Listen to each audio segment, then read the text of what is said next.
Victoire du Real Madrid 2-0 face à l'Atalanta Bergame. Aujourd'hui, l'histoire s'écrit pour Kylian Mbappé et pour le Real Madrid. Les gars, on débute avec le débrief, c'est maintenant. Let's go!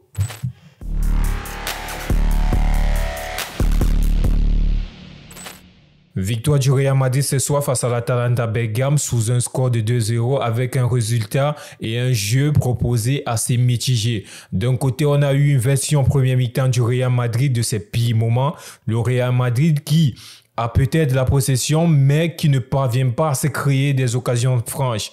Et là, en deuxième mi-temps, on a eu ce Real Madrid de la finale, de la deuxième mi-temps aussi, la même deuxième mi-temps qu'ils ont fait contre le Dortmund en finale de la Champions League. On a eu ce Real Madrid-là ce soir. Les gars, malgré la victoire de ce soir, il y a plusieurs points sur lesquels on doit s'attarder dans le jeu du Real Madrid et ce qui nous ont laissé entrevoir pour la saison qui commence bientôt. Les gars, on va pas trop s'attarder sur la défense avec un Thibaut Courtois qui n'a pas été mis en danger ce soir. Là, aujourd'hui, c'était plutôt calme du côté de Thibaut Courtois. Mais du côté de la défense, il y a toujours ce petit bémol-là. On n'a pas cette alchimie, les gars, comme on avait, par exemple, les années précédentes avec Sergio Ramos, Varane ou alors Sergio Ramos, Pepe. Mais pour le moment, Militao et Rudiger, ils ont fait le taf, les gars. C'était clean, c'était propre. Gros match encore de Dani Carvajal. Il nous prouve après sa saison dernière que Dani Carvajal aujourd'hui, le Real Madrid au poste de latéral droit, c'était le poste où tout le monde, les gars, avant le début de la saison 2023-2024, tout le monde cherchait un latéral droit. On parlait de Trent Alexander-Arnold, on parlait de Reece James pour venir concurrencer Dani Carvajal. Mais aujourd'hui, le vieux, il nous a prouvé qu'à 34 ans, tu peux encore sortir ce genre de performance-là. Après une Champions League, après un Euro, Dani Carvajal remporte la Super Coupe. Du côté gauche de la défense, avec Ferland Mendy, c'est toujours assez clean, assez propre. Les gars, aujourd'hui, cette saison, en fait, on a besoin d'un Ferland Mendy qui nous prouve qu'il peut faire des efforts au niveau offensif. On sait que tu es bon défensivement, mais aujourd'hui, les gars, on a aussi besoin de cette petite plus-value-là, d'un latéral qui nous fasse des remontées, comme à l'époque avec Marcelo et Fabio Contrao. Les gars, je ne veux surtout pas comparer les joueurs. C'est deux époques, deux styles de jeu différents. Mais là, actuellement, les gars, Ferland Mendy aussi, il doit nous montrer qu'il fait assez des efforts. Tu es bon défensivement, montre-nous que tu peux apporter une plus-value au niveau offensif. Aurélien Tchouaméni. Les gars, depuis que je connais Aurélien Tchouaméni, Bordeaux, Monaco et aujourd'hui au Real Madrid, les gars, c'est le seul joueur qui me laisse sur ma faim. Aujourd'hui, les gars, quand vous voyez le potentiel de Tchouaméni, quand vous regardez les performances de Tchouaméni, les gars, on se rend compte qu'il peut apporter largement que de défendre absolument. Tchouaméni aujourd'hui, c'est bon dans la récupération, mais offensivement, les gars, il nous laisse perplexe en vrai.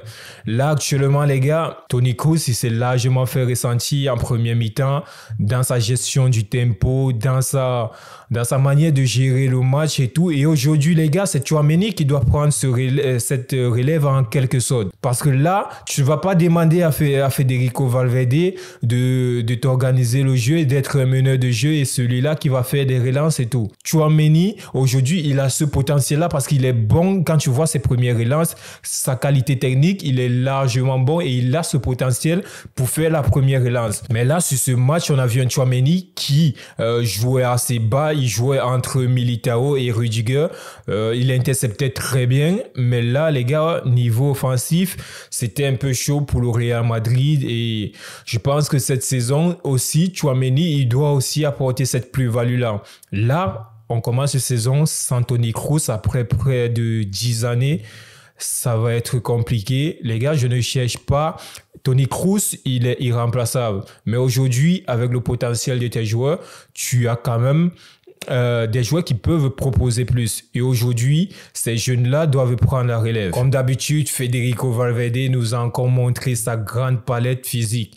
Les gars, Federico Valverde, c'est un joueur qui est tout taillé pour la Première Ligue. En vrai, les gars, aujourd'hui, si Valverde n'était pas à Madrid, moi je le vois bien à Liverpool ou à Manchester United. C'est un joueur qui a ce potentiel-là de jouer en Première Ligue comme les milieux de terrain box-to-box. Quand tu vois son style de jeu, c'est parfait pour la Liga. C'est pas fait pour un championnat assez technique et assez dynamique, vous voyez. Donc, aujourd'hui, Valverde encore, les gars, très chaud, bon match. Les gars, je compte sur le bout des doigts les mauvais matchs de Federico Valverde au Real Madrid. Jude Bellingham. Ballon d'or, je sais pas, top 2, oui, je crois. Aujourd'hui, Bellingham, les gars, j'ai pas les mots. Pas les mots sur ce joueur. Quel deuxième mi-temps de Jude Bellingham. Les gars, on assiste, je sais pas si c'est Madrid totalement ou alors c'est juste les joueurs ou alors c'est une prise de conscience qu'ils ont souvent en deuxième mi-temps. Quand vous voyez le match de Jude Bellingham en premier mi-temps et la deuxième mi-temps, les gars, c'est pas pareil. Ce Jude Bellingham qui porte, qui va vers l'avant, ce Jude Bellingham assez technique, à l'aise, élégant avec du ballon. Les gars, aujourd'hui, Jude Bellingham, les gars, je veux pas polémiquer sur le ballon d'or, mais ceux qui vont voter et ceux qui vont faire les choix, ça va être chaud aujourd'hui parce que quand tu vois le jeu que Bellingham propose et tu regardes celui de Vinicius Junior, les gars, c'est chaud. C'est chaud, les gars. Récupération de Rodrigo, passe à Vinicius Junior, centre intercepté. Jude Bellingham qui récupère le ballon, passe dans l'intervalle à Kylian Mbappé. Les gars, premier but du meilleur joueur du monde pour le Real Madrid. Kylian Mbappé, il n'a pas fait un match de fou aujourd'hui, mais ce qu'on doit retenir, les gars, c'est la bonne deuxième période aussi de Kylian Mbappé, des trois du devant, Vinicius, Rodrigo et Kylian Mbappé en deuxième mi-temps. C'était plus fusionnel. Je n'ai pas utilisé le bon terme, mais c'était plus fusionnel.